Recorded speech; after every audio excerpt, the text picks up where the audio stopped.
मैं मुंबई में पढ़ती थी। मेरी डिग्री पूरी होते होते मेरी शादी फिक्स हो गई। कोई मसला नहीं है, घर वालों ने पूरी सहमति रखी थी। तो बात यह है कि जब मैं डिग्री पूरी कर ली, वहाँ से वाइंड अप करके वापस दिल्ली आ रही थी, तो बहुत ही रौब से सब लोगों को, वहाँ जो मेरे दोस्त बन गए थे, 5 साल रही थी, दोस्त जानकार बन गए थे, उनको बोल के आ रही थी कि दिल्ली ज़रूर आना और आओ तो ज़रूर बताना, क्योंकि अब दिल्ली में मेरे 2 घर हैं, रुकने की कोई प्रॉब्लम नहीं होगी। आज सोचती हूँ 2 घर तो हैं ईश्वर, लेकिन ये बता दिया होता कौन सा मेरा।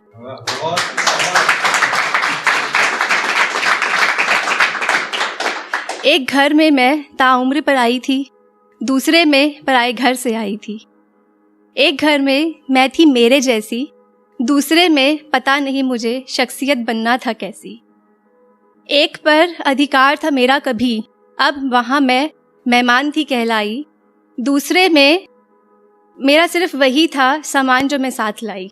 जो एड्रेस कभी मेरा था, आज वो पीछे छूटा जैसे कोई बसेरा था। और जो एड्रेस मुझे अभी नया मिला था, जैसे किसी नए स्कूल में दाखिला था।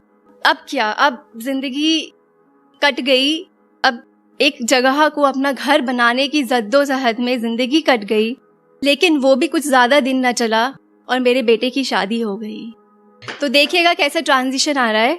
अब मुझे वो लड़ाई फिर से लड़नी है, इतने बरसों में जो जगह बनाई थी उसकी सुरक्षा जो करनी है, और मुझे अपने व्यक्तित्व को बचाए रखने की मशक्कत जो करनी है, क्योंकि डर था मुझे वो छीन लेगी सब, जो कोई पराई है मेरी ना अपनी है। अब मुझसे फिर से एडजस्ट करने की उम्मीद लगाई जाएगी।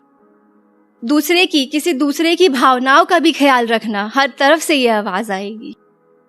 मानती हूँ किसी की गलती नहीं है, सब समाज की भावनाओं के खेल हैं, पर बैठाना तो हमें ही पड़ता तालमेल है। धन्यवाद। हम तो अभी भी आदि मानव की ही जिंदगी जी रहे हैं, जहाँ सर्वाइवल की लड़ाई है और रिश्ते बचाने की जिम्मेदारी भी हम पर ही आई है। सब कहते हैं कि एक परिवार को बनाना ही तुम्हारी जिंदगी भर की कमाई है, लेकिन किसी को क्या पता कितनी भावनाएं मेरे इस घायल मन ने छिपाई है। जी धन्यवाद।